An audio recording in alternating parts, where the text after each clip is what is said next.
أثار ضياء السيد الجدل حول رحيل الملك المصري عن قلعة الأنفيلد، مشيرا إلى أن دائرة التكهنات بدأت تضيق حول 4 اتجاهات رئيسية يراها الأنسب والأقرب لصلاح في حال قرر مغادرة ليفربول.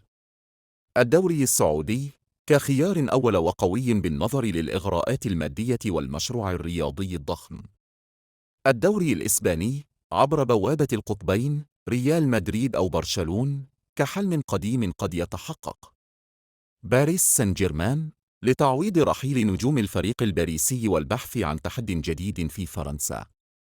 البقاء في البريمير، لكن بقميص ناد منافس يضمن له الاستمرار في كسر الأرقام القياسية.